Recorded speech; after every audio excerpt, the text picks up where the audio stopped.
So someone's written, my girlfriend's suddenly expecting more gifts in relationship and it's only been 6 months. What should I do?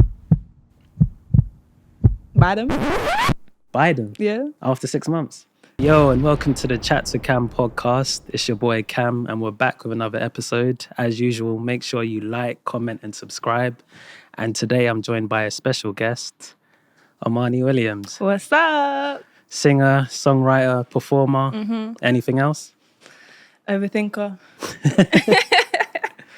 So you've been doing a lot of music, obviously. Tell us a bit about yourself. Where you from? What you do? Yeah, it's like my little CV. Yeah. So obviously I've been singing since I was 14. I got signed when I was 15 to Sony Music. Okay. Just kind of started off, if I kind of rewind it, I did a few talent shows when I was like 10 years old. So I've always been doing music. Yeah. And then from there, I just kind of met from person to person. And then the dots started to connect. And then I'm here now. So yeah. So in terms of like growing up, you grew up in London or? West London, born and bred. Okay. West the best. West London, yeah. And then when did you sort of find music in your life? Honestly, people ask me how long I've been singing for, and I always say like I came out of the womb singing because I don't really remember like a certain point when I was like, I want to become a singer.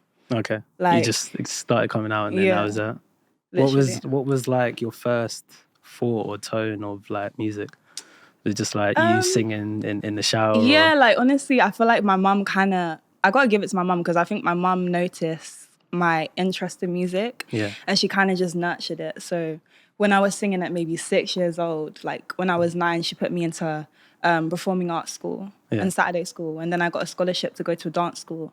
Because you went to the Brit school, right? I went to the Brit school in year 10, but before that I'd been to going to performing arts school since I was 9. Okay. What was it like trekking to Croydon though? Croydon is far. It's a different place. Far, honestly. Like my journey time would be like 2 hours every day. So by the time I got home, I was tired. And when I got signed when I was 15, I had to go from Brit to the studio. Yeah. So I was just tired. So your days must have been long. They were long, but I really put the work in. Yeah, if you enjoy what you do, makes sense. For sure. So then, okay, you went Brit school and then afterwards, that's 15, 16? Mm-hmm. And then where else you sort of go on to? So when I got signed, they took me out of school and I was homeschooled. Yeah. So I had a tutor. So it was kind of, I'm not going to lie, I used to roll out of bed and just like in my pajamas and do a couple hours of maths and go to the studio. So it was lit. I just had to go back to Brit school to do my exams. Oh, okay. But it was crazy because like my very first performance was MTV Crashes, but that was straight after my English exam. Right. So I was in my English exam like stressing about this performance and then I went and did it. So what, because obviously, you've been doing that and then you transitioned into doing R&B. Yeah. What made you want to do that jump? Was it, this is my soul, this is my tone? Yeah. Like, do you know what it is? I kind of, how can I put it? I feel like my type of music, my love for music is very diverse. Like I grew up on so many different things, so I can pull from different artists and different influences. Yeah. Like I grew up on early Rihanna, JoJo, a lot of like early 2000s music, like Mariah Carey, but I also love dance music as well. Okay. So what I did with Say You Do, the song with Sigala that I featured on when I was younger. That racked up a lot of views. Yeah, it was huge at the time. So it did its thing for sure. But what's up to, like 30 mil now? On what? YouTube? I don't know, but I actually don't know. I haven't checked. But I think on Spotify, it's got like, I think it hit 80 million. How did that come about, that opportunity? That's another story. So that goes way back. So when I was 10, I did a talent show, right? Mm-hmm. And I didn't get through to the final. Speaking of which, do you have any other talents, or was it just... Oh, damn, we're going from question to question. Other talents? Yeah. Yeah, I definitely am a person with a lot of hobbies. Yeah. Like, I do like to do different things creatively. Like, I play guitar. Oh, is it? I'm starting my own clothing line. I crochet. I like to read. I like to skateboard. I do so many different things. Okay. Yeah. I was reading a book recently. It's called The Subtle Art of Not Giving a Fuck. I think I read that. Yeah, you should give that a go. I didn't finish it though. Saying that, my crazy ex-flatmate gave that to me, so I don't know how useful it is. Oh, really? That ended. Red flag. Big red flag. Okay, so you did that, and then what happened next with this talent show? Right, yeah, so I did the talent show and I didn't get through to the final, but what happened was a guy was watching that was a manager. So he was my first little manager when I was 10 years old. So that's when I made my first song when I was 10. It was very cringeworthy, but I listen back to it now and it was really cute to listen to. What was it about? It was about a boy I liked in school. Here we go. What else would it be about? But yeah, so I started working with him. That didn't end up working out, but the guy put me in touch with a singing teacher, and I kept on kind of working with her, and she introduced me to my next managers, and those managers also managed the gala. So we'd worked together from the jump, and this was before he like popped off. Like he was making beats, like kind of doing that whole thing, and then he just blew out of nowhere. Like obviously he put a lot of work in, but it was just kind of very abrupt. So what I was saying with like how my music is eclectic, I pulled influences from the sample, which is Mariah Carey, Always Be My Baby. So Always Be My Baby is an R&B song, but it's with a dance beat. So it's always kind of connecting. Okay, that's good to hear. And then, so your first taste in management. So for those that don't know, like what's the process like when you get a manager and you're trying to put stuff out? How does it normally work? In terms of management, you just have to kind of like find someone that really believes in you. Yeah. It's not something you should rush. And just find the right manager to kind of like ride with you, because it is a big journey that you're going on, and they have to kind of like be on the same page as you and things like that. But yeah, no. So it's kind of like dating, like you got to find the right one before. You could say that. Like as a manager, you are very close to them because it's someone you're with every day, a lot of the time. With. So you just got to make sure you guys are locked in. Okay, cool.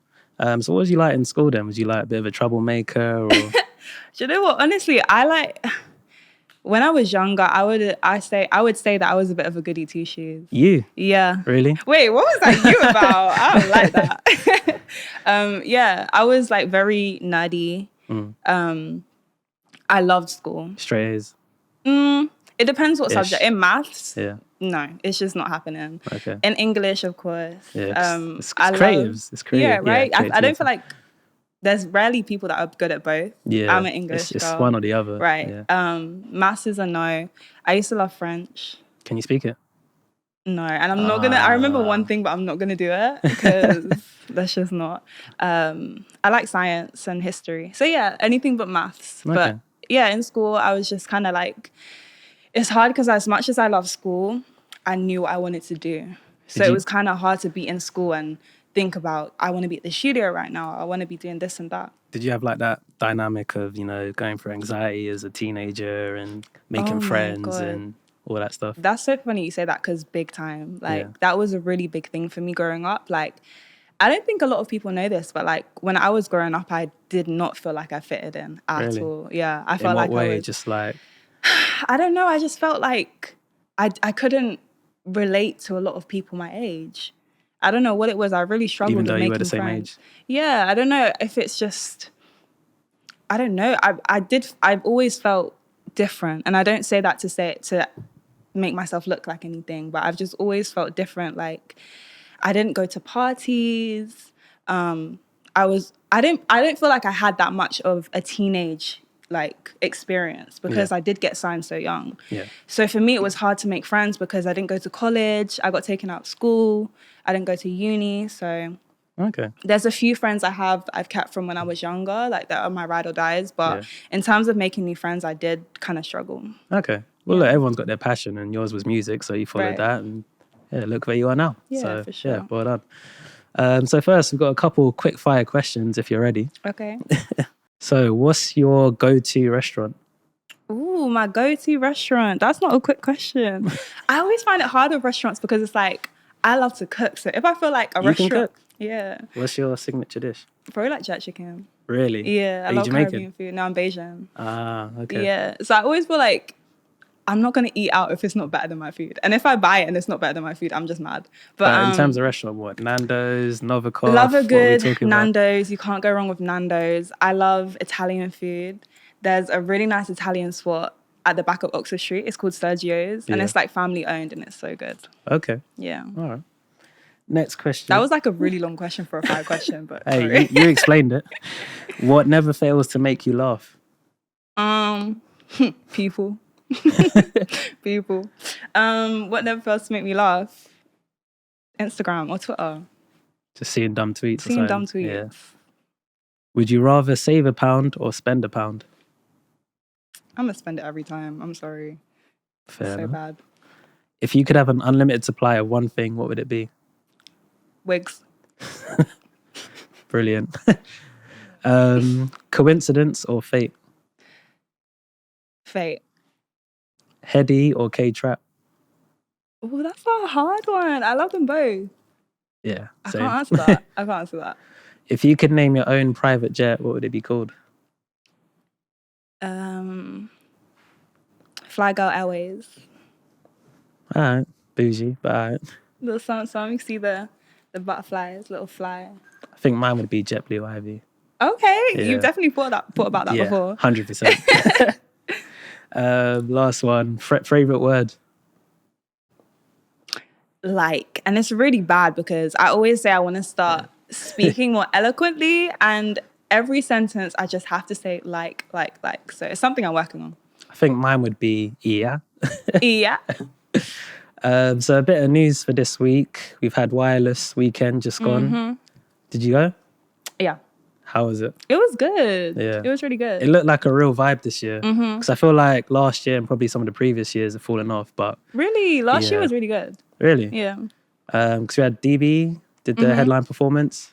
I heard that went off with their new Yeah. album, obviously. So that must have been good. What do you like at festivals? Are you like a party goer or? I don't love big crowds. Like, I'm kind of an introvert. Okay. But if like my favorite artist is on, like Summer Walker or like some R&B, some good R&B, Yeah. I love to like when the whole crowd is singing. That's the only time I can really enjoy myself is if I love the artist. Are you more of a UK or US? In terms of music, I would say US. US. Yeah. What is it? Is it just because like they're more receptive over there? No, in terms of like listening to US music, I feel like they just have a history of like R&B came from the US, Yeah. you know? So they really have that soul in their music. And it's just a bigger place. Like you're gonna find more lit artists there, Yeah. I feel like. Although I'm not shitting on the UK at all. Like we definitely have some It's stuff definitely going coming on. up. Yeah, like, for I'd sure. say over the last few years, Yeah, like, we got especially the some stuff grime going scene on. as well. Like it's coming up.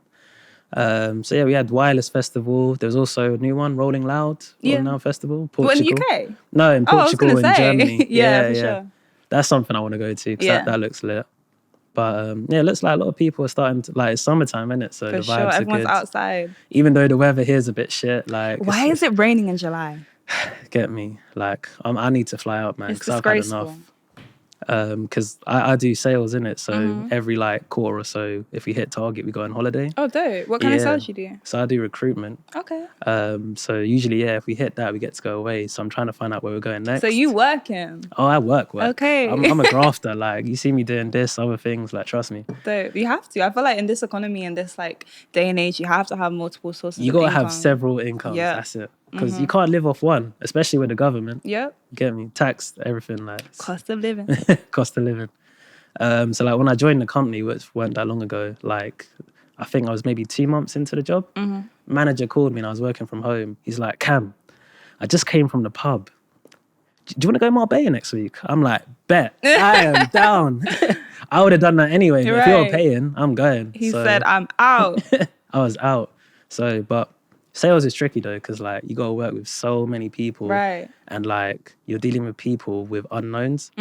So you're depending on them to say yes or no to something. Yeah. And you have no idea. Is it all commission based? It's all commission based. So Right. it's like you have no idea what's going on. And if they say no, you're fucked. Yeah. Like it's one of them, innit? But you keep it moving. High risk, high reward. So yeah, Right. you keep it moving.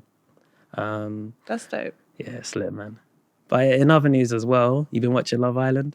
Do you know what? I've watched a few episodes, but I keep catching things on Instagram. Yes, this whole Tyreek Ella situation. I wish I could comment on it. I think the gist of it is Tyreek's the middleman and he's got OG Ella and this new girl Ella coming I as a seen that. bombshell. I seen the little like not argument, but the little thing they had Yeah. between each other, and I was like, I like the old Ella. She's Well, funny. that's my I like question. her, If you yeah. was if you was OG Ella, what would you do in that situation? So the new Ella came in and she's trying to take Yeah. the guy away from the old Ella. Yeah, Damn, I'm not chasing no man. That's me. you let him go. Yeah, I'm gonna let him go. Okay, Because if a guy could be taken, he's not your man. that's But like, aren't you gonna stick by your man though? That's not my man because he can be taken. He could be, but he's not yet. Yeah. Yeah. So I'm gonna just be waiting around for him to be taken. Well, It's yeah, all loyalty. it depends if loyalty goes both ways. It does. You know? I mean, I don't know the guy, but yeah, if he'd shown some loyalty, then I guess, yeah, she'll Yeah. stick by him. But It's all circumstantial. would you go on a show like Love Island? Personally, I wouldn't. Nah. No. That seems stressful. Like Oh, seeing yeah. someone play in your face like that. Mm-mm. Seeing everyone 24/7 all day in your face. Like, Yeah, no, it's not for ain't me. Like, I prefer a more private kind of life, even though I'm in the public eye. There's levels Yeah, to it. how do you manage that? Because like you're an introvert, but you're in the public eye.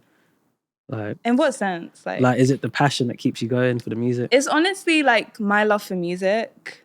Like, I don't see myself doing anything else but music. And it's like, even though as a performer, as an artist, you can be in the public eye, you can kind of, at the level I'm at, you can kind of choose what you want to show people. Yeah. And like a lot of what I go through goes into my music anyway. Okay. So it's not like I'm putting my life Yeah. on display. It's what you want to do Yeah, for in sure. your way and whatever. But it can be kind of scary being vulnerable sometimes, because you want to show yourself and you want people to see themselves in your story, but then you don't want to give too much away, and it's like you feel exposed. So it's definitely a fine line. What do you do to like detox at the end of the day, or like therapy, or how do you wind down? That's actually funny. Like I actually saw a therapist not too long ago. Like it was my first time seeing one. Yeah. And it was really good. Like I definitely recommend everyone to go and talk to a therapist. Like even if you're not going through anything. But she was like, I need to find a separation between music and my personal life. Because with a job like a 9 to 5, you can go to work, you can come home, and your work stays at work. I wouldn't say that though. I wouldn't say that. I guess. But I hear what you're trying to say. Right. And then with music, it's like I'm pulling, all my music comes from my experiences, my personal experiences. So it's all kind of mixed up. Yeah. And it's like I needed to find my identity away from music. So I thought that was really interesting. No, it's interesting you mentioned therapy, because I've just started recently as well. And it's good to have like a safe space to like speak your thoughts, your problems, etc., etc. And to kind of understand why and how and everything like that. But sometimes I feel like I find it hard because I intellectualize my feelings a lot. Like, I know exactly... Overthinking, deep. It's not even that. I know exactly why I'm doing things, because I feel like I'm very self-aware. Like, if I'm going through something, I know all the steps to kind of get out of it. Yeah. But it's like, sometimes, I don't know how to explain it. Sometimes intellectualizing your emotions isn't the right thing to do. You need to, like, sit in them. Yeah. And just it's hard to explain, but... Are you someone that like manages your emotions well, or are you someone that'll be like have an outburst, or? I would say I am lucky because I have musical outlet. Like if I didn't have music, that is your outlet, right? yeah. So I'm so blessed that I have that, because when I'm feeling down or depressed or whatever, I literally can like channel it into something and I'll feel so much better. And it's not just music, like it can be through like me designing my fashion brand, or like just putting my energy into something positive. Yeah. Like that's the biggest thing I would say. And just like taking time for yourself, as cliche as that sounds, like there's just little things you can do to like feel like yourself again. Do you go to the gym? Yeah, I like to go to the gym like as soon as I wake up, because I'm still asleep and I can't like make the decision not to go. I can just get up straight away and go to the gym and get out of the way. I wish, man. If I go to the gym at like 6 a.m, by the time I'm in the office by 9, I'm half asleep. Like, I'm but done 6 is early. I get it though. Going straight to a job is crazy. I probably go gym at like 9 o'clock. Okay, that's all right. Yeah. So what does a normal day look like for you? Are you sort of writing? You in the studio? Like what? That's the great thing about what I do. I don't feel like I have a day that's the same every day, especially because I do like so many different things. Like at the moment, I'm getting ready to release my new single. So I'm about to go back out to LA and shoot my music video and work on my second EP, because my first EP is done now. So cool. Working on my clothing line. What's that? Tops, trackies? So I'm starting off with beanies and like crop tops, but the whole idea of the brand is like streetwear. It's tracksuits, it's comfortable, but it's still cute and it's good quality, you know? Men's as well? Yeah. Cool. Okay, cool. Are you more of like a trackie or heels, or I like to mix it up. A girl that can do both, you know? I like to keep it cute, but sometimes I love a good jogger though. A jogging bottom. Yeah. Something comfortable with like a crop top. I love a trackie, man. Like, if I'm going to the office as well, I'm in a trackie. Like, Yeah, still. it's just life's better in a tracksuit, huh? It is. I'll be doing meetings and this shit. Like, Oh, really? yeah. Period. Like, come on. So in terms of your writing process, is it like, what's the conception? Do you sort of put pen to paper? Do you, like, where do you start? I feel like lately I find myself write whenever I'm going through something, even though it might not rhyme or it's not a lyric, I just write everything down in my notes. Yeah. And I journal every day as well. So Okay. sometimes I can just look back after a month and read through, and then it's easier to kind of like pick things out of what I've been going through and make a song out of it. Yeah. Or if I'm in the studio, when I'm in Atlanta, I work with OG Parker. I'm signed to him. Oh, cool. Yeah, Cool, so cool, I'm cool. signed to OG Parker. So when I'm in the studio with him, he'll have a beat, and then I'll go into the booth and I'll start like mumbling melodies, and then kind of go to my notes and then pick out lyrics and put them all together. What is your kind of beat? Is it more of like a slow soul kind of? I always lean towards Upbeat. the more slow like songs. Like I love chords that pull on your heartstrings, like that just evoke an emotion. But I can switch up and do the up tempo stuff too. Okay. Yeah. Can we see a little guitar in there as well at some point? Yeah, actually, I've got a song on my EP where it's just guitar. I actually would love to write a whole EP with like that's just guitar. That'd be good. Yeah. So your new single, 2-3, how did that come about? So I wrote that with Callie Claire. Mm-hmm. She's dope. She's a dope singer-songwriter Yeah. in the UK. And we was in the studio and I was talking about my experiences, and then we was both going back and forth in the booth. And then we just came up with 2, 3. Baby, I'ma do you how you do Jeez. me, you know? So if I'm not mistaken, this is about heartbreak. Everything's about Who did what? Why? Oh, you the police. You the feds. Because to get to that point where you're writing about it, someone must have done you dirty, right? Yeah, for sure. Everything I write comes from like personal experience. I'd say like where I was at in that song, in that stage, was kind of like you're over the heartbreak, and now it's like you're trying to find ways to protect yourself, and it might just be a little bit toxic. Yeah. I feel like everyone goes through that stage after they come out of heartbreak that they're just not sure what way to go. Do I keep my heart on my sleeve and not carry baggage into the next relationship, or do you get a little bit bitter? Yeah. And that's something you just need to work through and kind of figure out what type of person you want to be, because hurt people hurt people. Are you ever been toxic? Like, do you have toxic traits? Yeah, I definitely went through a toxic stage. I'd be lying if I said I didn't. What's your version of like toxic? Just overbearing? No, I don't think it's anything like too crazy, too out there. What I would say I was toxic would be minor to other people, because I done seen some toxic shit. I've seen some toxic shit. Yeah, So I don't know if I'd call it toxic. I would just say like hesitant. So maybe it's like mixed messages, Yeah. or it's not kind of straight up. But that's nothing compared to what have you this ever, generation is like. have you ever like led someone on sort of unaware or anything like that? Probably. I'm not gonna lie. Wow. Probably. But sometimes guys mistake friendliness for flirting. I realized that. It's a fine line though, isn't it? Yeah. Because, yeah, it's a fine line. And guys be thinking everyone's onto them. Yeah, Like, but I've seen some guy got- friends, oh yeah, she's onto me. Oh yeah, she's onto me. My guy, she just said hi to you. True, but you got to back yourself as well. Like, if you don't, who will? I feel it. I feel it. Okay, and so in terms of like your inspirations then, like who do you sort of look up to in terms of artist or family or... Music wise, I love Mariah Carey. Yeah. Like old school. Her range, her writing ability. She's got a mad range, them high Yeah, notes. you already know. Jesus. They're called whistle notes. You can't even hear them. The dogs can hear them. What about like Beyonce? I was a huge, and still am a huge Beyonce fan. Like I would be that person that would argue with you if you didn't like Beyonce when I was younger. Yeah, for sure.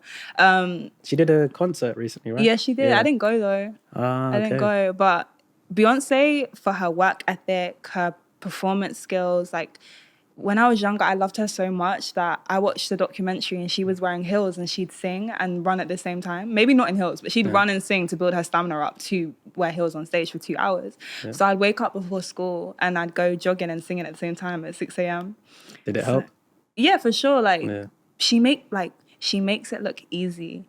I feel like if normal people, or like people that didn't sing, if they perform a show and sing at the same time, guys, it's harder than it looks. I can imagine. It's harder than it looks. Especially if you're doing like full out choreography. Is different, but right. Doing that, that's something it's else. Like if you're running for a bus, but singing at the same time. What about like family wise? You have like parents you look up to? Or? For sure. Like my mom's like a big part of my journey. She's the one, like I said, put me into private school. She worked like 2 jobs to put me through it because I got a half scholarship. She took me to all my auditions. She's just been like my number 1 fan from when I was younger. Mm-hmm. So definitely, that's good. Love Mumsy. What about in terms of like work effort? How do you like 100% all in? Do you take breaks? Do you like I'm a recovering perfectionist. Perfectionist. Because perfectionism holds you back a lot of the time. It stops you from doing things. I can imagine it might stop you from releasing. Right. It stops a lot of things. So I think it's a fine line of doing your best, but knowing when to kind of say, I've done my part. Yeah. Let other people do their part now, because I just want everything to be perfect. Like, I'm that type of person. So like, if you're not happy with something, do you let it go now, or do you sort of say, let me get this bit right? Or especially in the studio, like I'll do like quite a few takes if I feel like I can do it better. But I'm learning to like just let things be more raw. Like, I feel like when you don't try so hard, you might get better emotion, or it might connect more with authentic. People a bit more. Yeah, for sure. And like being a perfectionist has actually like stopped me from being myself a lot of the time. Like being my authentic self, speaking my truth and things like that, it's held me back because I feel like something in me just wants to be perfect or not. But a lot of the time, what actually connects with people is the vulnerability, is the stuff that isn't perfect. It's real. Because they can see it and they can relate to it because that's life. Oh, that's good to hear. Yeah. So what was a normal week look like for you? You up in the studio? Recently, I've been working on my brand, going to the gym, getting ready to release, doing content, recording. You're not tired? I don't know. When you do something you love, it's not that bad. Yeah, I hear that. Yeah. In terms of like collaborations then, is there anyone that you would like to work with, or someone that you've worked with and you thought this was amazing? Anything like that? Yeah, for sure. Like one of my dream collabs is probably Chris Brown. But my Oji Parker, my label, they do a lot of his music, so I got to meet him. He's super dope. What was that experience like? He's super dope. Like, he's so talented. So that's someone I definitely would want to work with when the time's right. Did he serenade you? No, he didn't serenade me. That would be awkward. I've been working with Party Next Door when I was in LA also.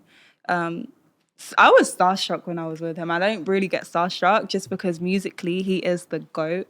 And I was just like, wow, like, I'm really in the studio with Party Next Door right now. Like, I love his music, so. What's it like in the studio for you? Are you just like, you with it? Are you there for hours? Like, how was your process? Yeah, I'm going to be there until I don't need to be anymore. Like, if I need to be there all night, I'm staying all night. So be it. Mm-hmm.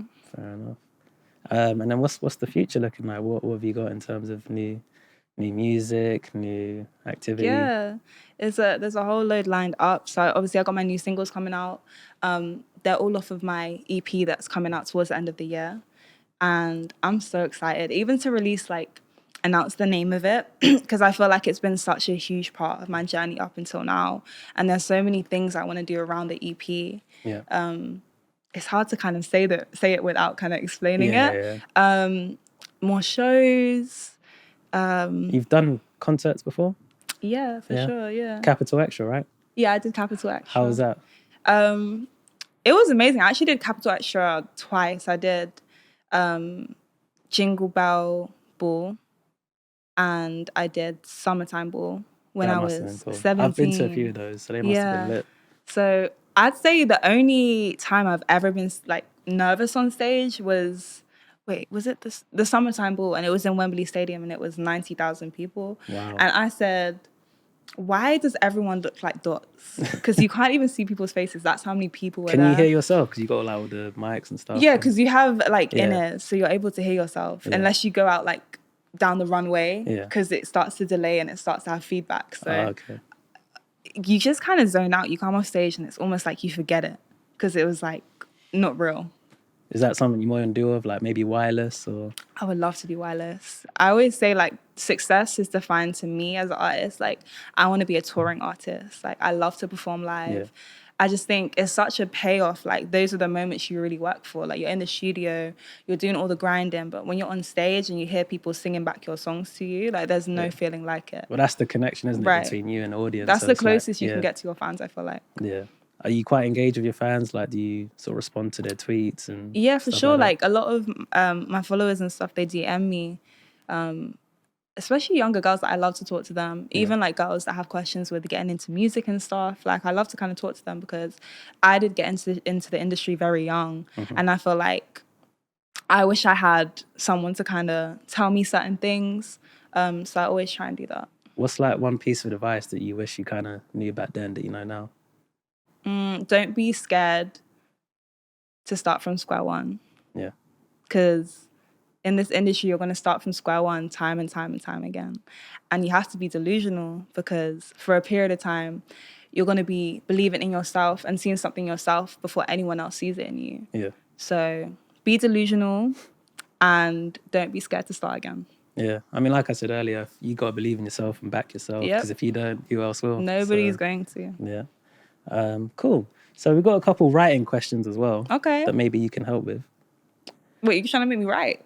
No. So these are people that are viewed. And they've Okay, got I thought he was about to write a song. some dramas and they need our help. Oh, Lord. Don't listen to me. So someone's written, my girlfriend's suddenly expecting more gifts in relationship and it's only been 6 months. What should I do? Buy them? Buy them? Yeah. After 6 months? 6 months is a long time. You got to earn it though. Huh? You got to earn it. Why? Why? Yeah. That's a relationship. You have to earn presents. Of course. Okay. You disagree? I don't know. I don't feel like that's something you earn. Like, you have to definitely know your partner's love language. Yeah. It might be words of affirmation. It might be quality time. It might be gifts. If she receives love that way, I don't feel like it's a bad thing. Especially, it doesn't give context, but is she doing the same thing for you? Yeah, who knows? I mean, but if it's not a Birkin bag, right? Then... And it depends what she's asking for. And like, you know, you have to have like, what's the word I'm looking for? You have to manage expectations because if she's asking for something you can't give, then there's a problem. But if... But I feel like you would know that from the beginning of the relationship, right? Because you know what each other's on. Yeah. Like, who's got what. And I don't think it's a bad thing to like gifts in a relationship. Are you a big like gift giver like in a relationship? Yeah, for sure. Like if I'm out and I see something that like my man would like, I would definitely like get it for him. Like PlayStation, something like that. I've never bought a guy a PlayStation because you're not about to sit on that PlayStation and give me no attention. Mm-mm. Do you play PlayStation? No. No. Gaming? Mm-mm. None? Nothing. What's your hobbies? Other than, you know, what you mentioned. That's quite a lot of hobbies. Really? Yeah, I just be doing that. Like, honestly, anything creative I'm into. But in terms of like playing PlayStation and things like that, yeah, I don't really do it. Just time with the girls. Huh? Time with the girls. Oh yeah, like in terms of seeing my friends and stuff, like I love going out with my friends. I love going to dinner, like, you know, that type of vibe. All right. So another one. My partner's lied to me about having a ute. Can I still trust him? I'm so sorry. No, Why is that? you can't trust him. Why? Wait, so he had a baby while he was with her? Don't know. There's no context. Or but she started to at some see point, him yeah, they and she started seeing found each out other. that he had a kid. Yeah. Honestly, I feel like I'm not one to talk because, like I said, don't listen to me. But it depends how long or how far into the relationship they are. If it's just you're dating, I don't know if a guy owes you to kind of tell you that yet. Or you could look at it on the flip side. You could kind of feel like, oh, you should have been honest from the start because it's not something you should hide. But at the same time, it's not hard that to bring up. business. So it depends how deep you are with that person. How would you react? if I found out, that's actually happened to me before. Oh God. It's funny though because I knew. You knew. But he didn't know I knew. You didn't say anything. No, because I was like, for me, it wasn't a big deal. I just thought it was whether he was lying about it because my friend knew him. Right. So she knew he had a kid. And yeah, when I know someone's lying, I like to see how far they'll take it. Did you end it? We just didn't end up, like, it didn't go anywhere. Right. But yeah, it was just funny to me. If you felt like the relationship had merit, would you have stuck with it? It's a hard one. I can't say because it's not something I've experienced because I don't know the pros and cons of it. You wouldn't know until you're in it. Right, yeah. Okay. What are you like in terms of relationship? Are you quite loyal? Are you... Yeah, for sure. I'm a very loyal person. That's good to hear. Mm-hmm. And like, how do you like guys to like sort of move to you? Like, I feel like I'm quite picky. Like, I honestly find a guy I like maybe once a year or once every 2 years. Wow. Yeah, like I don't like people very often. okay. I'm more of a connection person. Like, I don't like guys to move to me through social media. Like, a lot of the times, like, it'd be better if I kind of met you through a friend or out. Are you quite flirty? Yeah, for sure. I like to flirt. Yeah. Yeah. What does flirting look like for you? I don't know. That's a funny question. I don't know. I think it's just a vibe. Like, you definitely know when you click with someone. A little eye across the room. Oh, God. No, that's so cringy. But yeah, no. I say I'm pretty cool in a relationship.